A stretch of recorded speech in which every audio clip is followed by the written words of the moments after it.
Today I'm identifying houses of worship, churches, synagogue, and mosques as essential places that provide essential services. Some governors have deemed liquor stores and abortion clinics as essential, but have left out churches and other houses of worship. It's not right.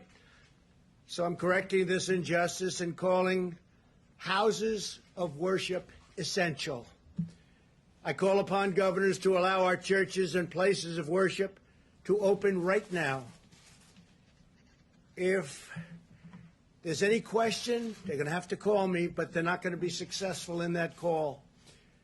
These are places that hold our society together and keep our people united. The people are demanding to go to church and synagogue, go to their mosque. Many millions of Americans embrace worship as an essential part of life. The ministers, pastors, rabbis, imams, and other faith leaders will make sure that their congregations are safe as they gather and pray. The governors need to do the right thing and allow these very important, essential places of faith to open right now for this weekend. If they don't do it, I will override the governors. In America, we need more prayer, not less. Thank you very much. Thank you. Now, I want to show you, I'm going to go through these very quickly. This is where we started. This is influenza-like illness. The red, and the darker the red, the more significant the influenza-like illness is in that state.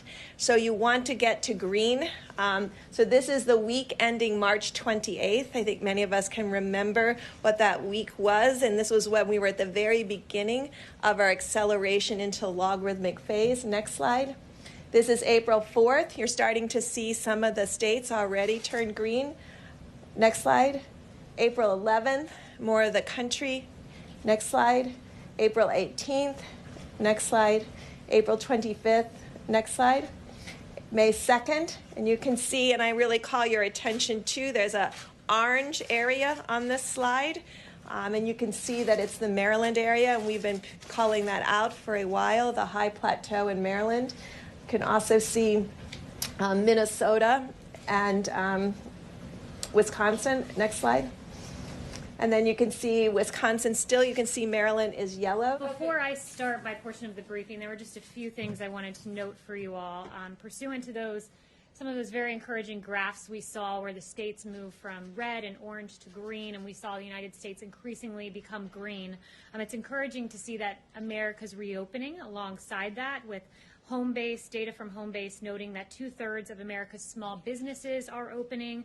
An Open Table study said Americans are now starting to dine out again. Another Homebase study, 67% of local food and drink businesses are open. Apple is saying Americans are driving and walking at near normal levels.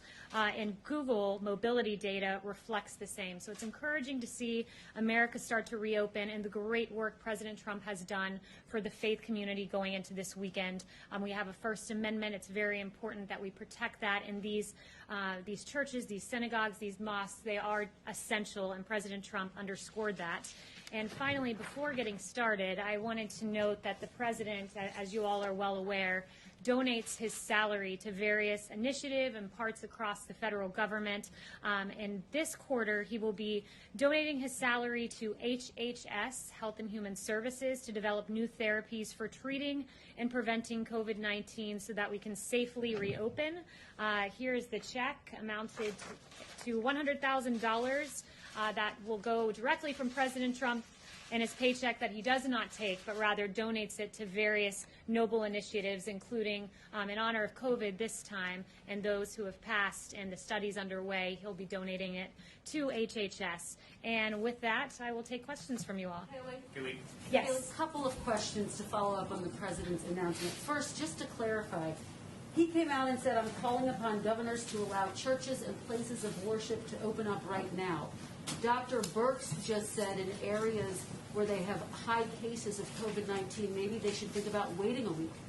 So which is it, and why the mixed messaging? That's up to the governors. As it's said in our guidance, we note that while many types of gatherings are important for civic and economic well-being, religious worship has particularly profound significance to communities and individuals, including as a right protected by the First Amendment. The president wants to see these communities open. Dr. Birx was integral to making these guidelines, and they lay out a pretty clear path for faith communities to reopen. The president said he's going to override the governors. Under what authority would he do that? And to your point, he said several weeks ago, this is all up to the governors. Well, I think you're posing a hypothetical, and I think we can all hope that we see He said he governors. would override the governors. You're posing a hypothetical, though. You're assuming that governors are going to keep churches shut down and keep mosques shut down and keep synagogues shut down. That is a hypothetical question, and we will leave it to these faith communities to reopen. And said if governors don't We'll listen leave to it to him, faith he's gonna communities to override their reopen. authority. And Kristen, I think we can all hope that this Sunday people are allowed to pray to their gods across this country. That's a good thing. And I'd also note there's detailed guidance in here about the way that you can clean your facilities, promote social distancing. So this is something that we should all look at and be thankful that we are encouraging these faith communities to reopen and do so in a safe way. And we'll leave it to parishes to open in a safe fashion. What Yes. source is the president referencing? Does the White House now support these churches that are defying governor's orders and opening up? The president's been very clear. He wants churches to reopen. He wants them to do it safely. He wants them to do it in accordance with our guidance. It's laid out very detailed. It's posted now, so you can all take a look through it. And he wants to see all of those churches open in a safe fashion. The governor does not allow that. Does the White House support churches defying these executive orders? The president's been very clear. He wants to see churches reopen in accordance with his guidelines. The answer is yes. I just gave you an answer. The president would like churches to reopen and do it in What accordance with the specific guidelines. provision of federal law allows the president to override a The governor's president will decision? strongly encourage every governor to allow their churches to reopen. And boy, it's interesting to be in a room that desperately wants to seem to see these churches and houses of worship stay The closed. president said Yes, that he yes. has that. Haley, I object to that. I mean, I go to church. I'm dying to go back to church. The question that we're asking you and would like to have asked the president and Dr. Birx is it safe? And if it's not safe, is the president trying to encourage that, or does the president agree with Dr. Birx that people should wait? Jeff, it is safe to reopen your churches if you do so in accordance with the guidelines, which are laid out very stringent detail here about promoting hygiene practices, and there are 5 bullet points, and cloth face coverings. If social distancing is not possible, it's recommended. Intensifying cleanings, promoting social distance, we lay them out meticulously.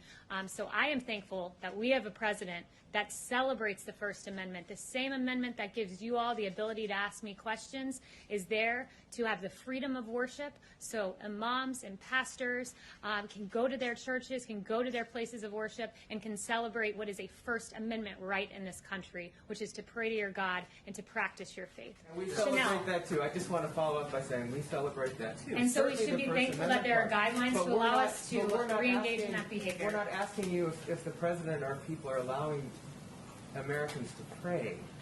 That's not the To question gather that in people their are places asking of here. worship, to attend church services, to pray together. And the president has laid out a clear path. The CDC has laid out a clear path for this to take place, for our First Amendment to be exercised in a way that is safe and robust. And that is something that is a good thing, and I'm thankful that we have a president who celebrates the First Amendment and helps it to be celebrated in its fullest and most robust way possible. Chanel. Thank you, Haley. I'd like to switch gears asking about President Obama. We had does the president, we had an interesting article from Joel Pollak this morning, and I would like to ask you if the president has considered pardoning President Obama for illegally wiretapping on Trump Towers, illegally spying on U.S. citizens, and other potential crimes out there. Has he considered that? So I have not spoken to the president about that, but who I did speak to about President Obama and unmasking Michael Flynn were the men and women in this room.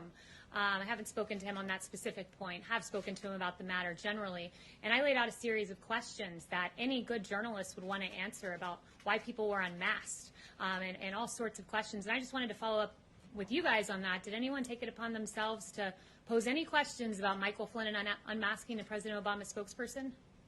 Oh, not a single journalist has posed that question. But Okay. Michael Flynn's name wasn't So matched. I would like Kelly- to lay out a series of questions, and perhaps if I write them out in a slide format, maybe we're visual learners, and you guys will follow up with journalistic curiosity. So number one, why did the Obama administration use opposition research funded by a political organization and filled with foreign dirt to surveil members of the Trump campaign?